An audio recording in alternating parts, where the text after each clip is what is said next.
Juliette. C'est le nom qu'on m'a donné. C'est tout ce que j'ai. Je suis née en 1949. À Arras, en juillet 2013, c'est le début de ma vie.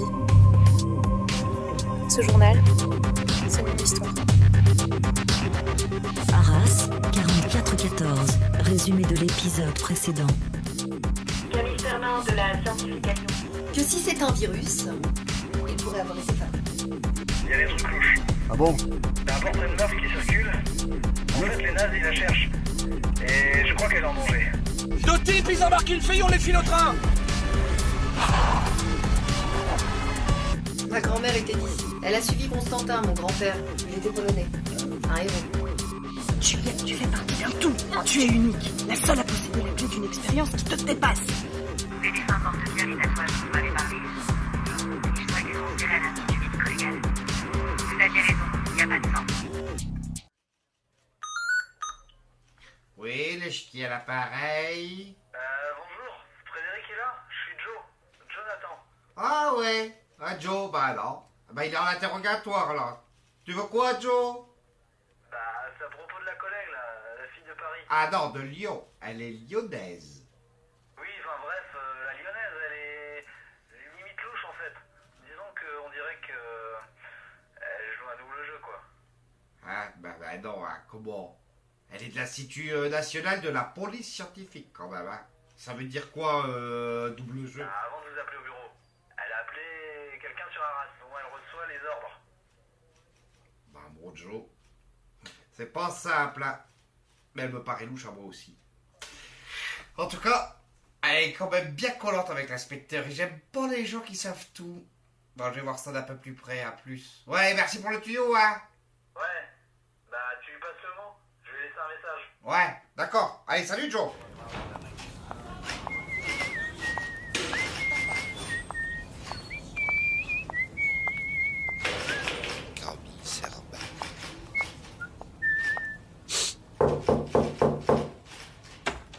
Excusez du... Bah, où c'est qu'elle est? Bah, qu'est-ce qu'elle fait celle-ci? Elle est partie avec le témoin? Bah, les skis, on se promène. Qu'est-ce que tu cherches? Bah, la lyonnaise. Tu l'as pas vue? Bah, si, elle est descendue avec son témoin. Elle est descendue où? Là, à l'escalier. C'est l'escalier des parkings. Avance, petite pute, et ferme ta gueule. Mais pourquoi? J'ai rien fait, je comprends pas. Qu'est-ce que vous voulez? Mais je t'ai J'ai dit dit de la tout ce que je fermer. savais. Je t'ai dit de la fermer, monte dans la bagnole. Assise. Les mains dans le dos. Si tu bouges, je te descends.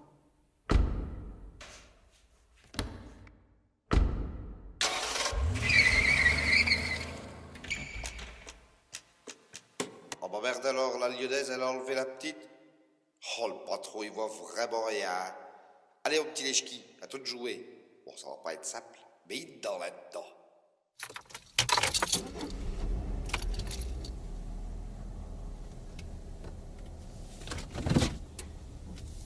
Allez, mon petit lèche-qui. Tu vas la suivre à bonne distance. Je crois que je suis sur un gros coup. Ça sent la promotion.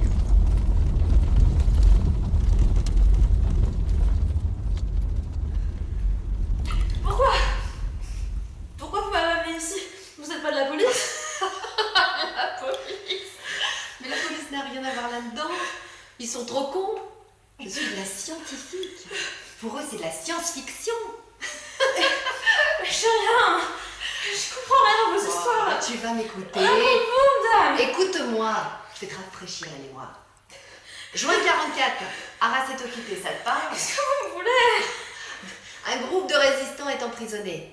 Avant l'arrivée des Alliés. Toi, tu n'y étais pas encore. J'y comprends rien. Arrête de chialer. Mon grand-père les a libérés. Il a donné sa vie pour eux. Ils ont laissé crever comme un chien. Ingrat. Arrête de chialer. Le sérum coule dans leurs veines. Ils ont profité de tout, même de la mort des autres. Pourquoi? Mais ta gueule! Arrête de chialer, j'ai pas fini. Tes parents. Majesté. Vos parents, voilà une Juliette, vous ont rendu immortel. Laissez-moi lui conter le chapitre final de cette histoire, chère Madame Sermin. Je n'ai plus besoin de vous pour ça. Soyez sans crainte. Vous m'êtes trop précieuse. Vous n'allez pas mourir.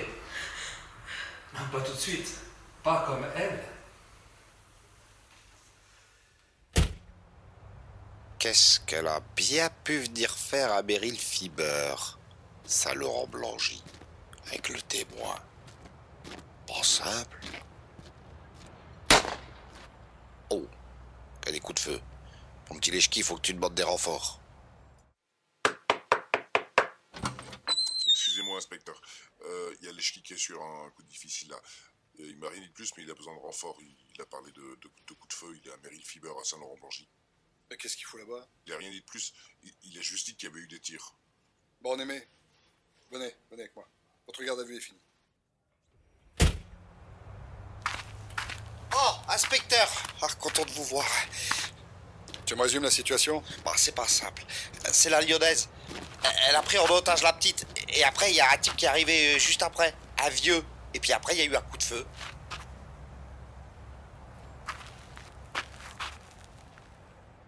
Je vais juste vous prendre votre sang.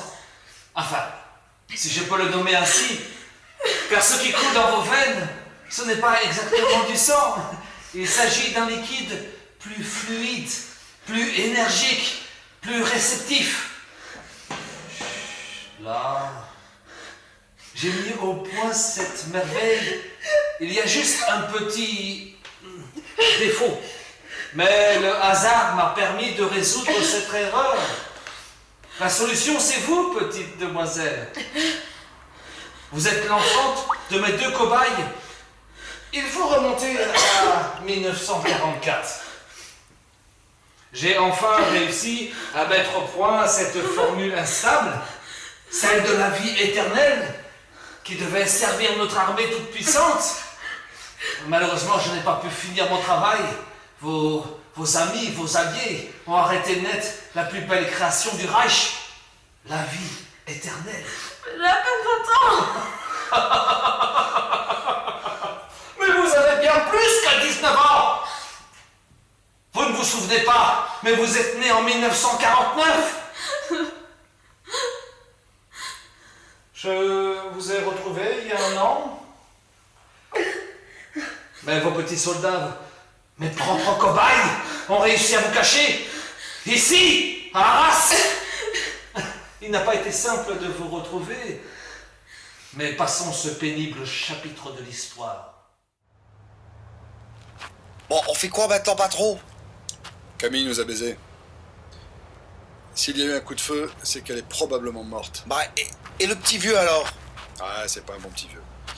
C'est un criminel de guerre, de la Seconde Guerre. Il s'appelle Wolf. Et ce qu'il veut, c'est la petite. Voilà, l'infirmière, l'Aimée, elle m'a tout dit. Laissez-moi. Qu'est-ce que vous faites? Laissez-moi, non! Tendez votre bras! Non, laissez-moi! Une petite piqûre ne vous tuera pas! Ah, je plaisante, bien sûr. Vos parents ne vous ont pas appris à coopérer. Ils ont pourtant tout dit sous la torture. Je ne pensais pas qu'ils survivraient à ce que je leur fais subir. Pourtant, vous êtes là. Et vous allez me faire vivre éternellement. Laissez-moi, non! Taisez-vous! Et restez tranquille. Ça ne prendra qu'un instant. C'est quoi ça? Votre sang. Votre sang. Mon œuvre qui coule dans ces tuyaux. Écoutez, j'ai injecté ce sérum à 7 prisonniers.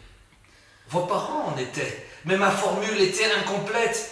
Et au lieu de vivre éternellement, le sérum cesse d'agir au bout de 70 ans. Il ne me restait qu'une poignée d'heures avant de vous retrouver, car moi aussi, je me suis injecté la formule. Grâce à vos parents, vous avez la formule parfaite. Et c'est elle que je suis actuellement occupé à extraire de votre corps. Chut. Ne parlez pas. C'est presque fini. À moi de vivre maintenant. Bon alors, chef, ça veut dire qu'il y a un rapport avec le fait qu'il n'y ait pas de sang et les tatouages? Oui, les tatouages, c'est comme un code mis en place par les bourreaux. Le numéro indique l'ordre dans lequel le sérum a été injecté. Cette histoire est restée secrète. Seuls quelques initiés savaient. Ah, Juliette. Ah, tu sais pas ce qui t'attend. Leschki, vous allez par la droite, moi je passe par l'autre côté. On va les prendre en tenaille. Ich bin unendlich!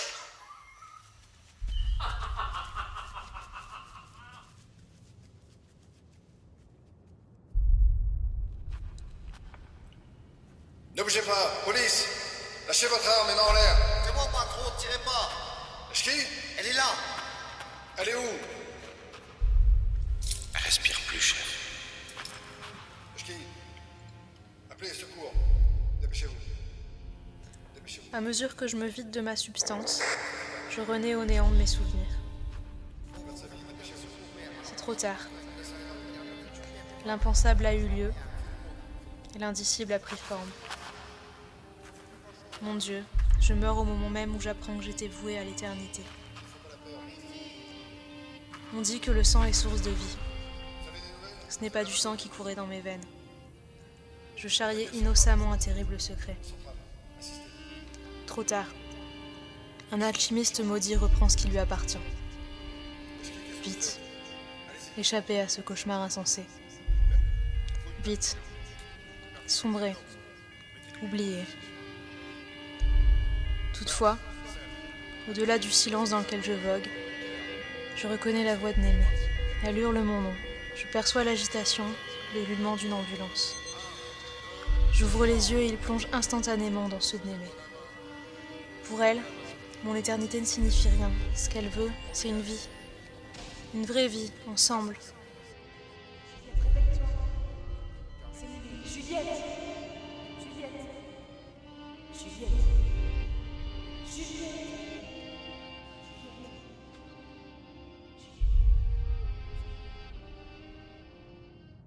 Elle m'a offert son sang, rouge et brûlant, comme l'amour qu'elle me porte. Ainsi, l'histoire, celle qui a donné naissance au mal absolu, n'a pas dit son dernier mot. Un monstre, engendré en son sein, a survécu. Le loup s'est enfui, le vampire se terre. Les recherches sont restées vaines. Mais nous, les vivants, les êtres de conscience, il nous faut demeurer vigilants car le ventre est encore fécond d'où a surgi la bête immonde.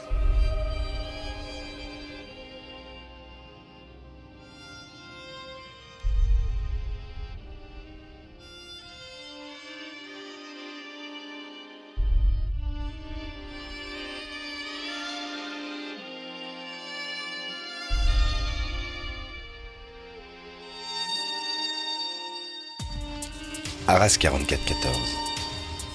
Une fiction participative produite par la compagnie Ocali et plateforme locale. Arras 4414, avec par ordre d'apparition Marie-Françoise Dozia, Dominique Patriarcat, Émilie Lebidel, Sophie Paul, Rémi Lisinski, Guillaume Pacro, Rachid Nasser, Elvira Cachera, Sandrine Laurent-Garcia, Sylvain de Revolt, Sébastien Dumont, Michel Longelin, Guénaël Martin, Isabelle Froidevaux, José Devine, Chouchou, Colline Louchet, Ophélie Louis, Thomas Sermin, Gildas Le Petit-Castel, Noza Pereira Sermin, Marilyn Neusier, Sarah Mouton, Ludovic Blanc, Étienne Electi. La musique a été composée par Nicolas Heumann. Cette fiction a été imaginée et écrite par les bénévoles de l'association. Elle a été enregistrée par les comédiens bénévoles.